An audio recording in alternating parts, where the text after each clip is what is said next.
عبد عباد ولد الحميد بالغلو برانا، وهما اولاد الحميد كاملين في مرانا، ومنهم يا العظيم مول القدرانه، وعب سلامه عب سلامه، واقول لحبيب راس المال والتجاره تهلا لي في اسماعيلنا، واقول له قوت سمانه باش دار البدرانه، وانا عارفه من سنين هذيك وترانا، وفيما كان كيضرب العكاز كيدخل 10 دابا خوفك الريش نفخات ومرانا. وقول له ويا كانوا اولاد العيكل هما دايرين السهرانه، الله يحفظ لي اولاد الحاج،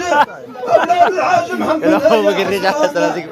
واللي مريضه باي برانا، ازاروا سيدنا محمد في الماء قبرانا، وبالخيرات شلايا الدار معمرانا، الله يرحم امي ما ديالك حرانا، والحاج عبد الاله مشتاق حسرانا، وما الحاج عبد السلام راه كيجيني مره وعرفوا واحد من الصبارانا، واقول لي يا زهير راني قال طيبوا الفراغه، وعند الحبيب ديال الحاج عبد الاله تا هو ارسل له البراغه، زغرت بنت عمي حراغه هما كل شي في السهرانه، ومهما جاك حمد العريبيه يا حسرانه تا هو دوزها في درب الطرانه، ومن يام العلالات يا حسرانه، ومني كانوا الاول في التعصيرانه وغاكو نار في سهرانه، ودابا احمد العريبي واللي مريض دابا يبرانا، راس المال من عجل وبقرانا، ولا غير ولاد سليماني كاملين في مرانا، والواد الهيغانسي في الطبرانا، وفين هو الحبيب ديال ولاد سليمانيه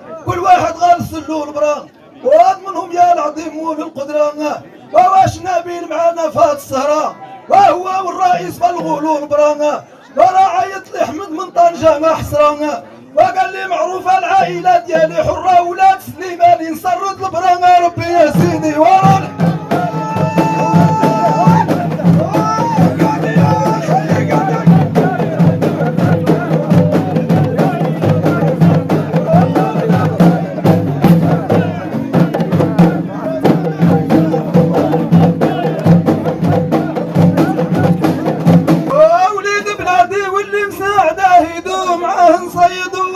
يا سيدي ورا الحمام الطاير عنده حكمه في جناحه، ورا الحجين الطاير عنده حكمه في جناحه، صار الصياد هنا بشويجه جايب سناحه، واللي جابوا العكاكز وغاقوا لهم ارتاحوا، وراه القناص حداهم نيش عليهم طاحوا،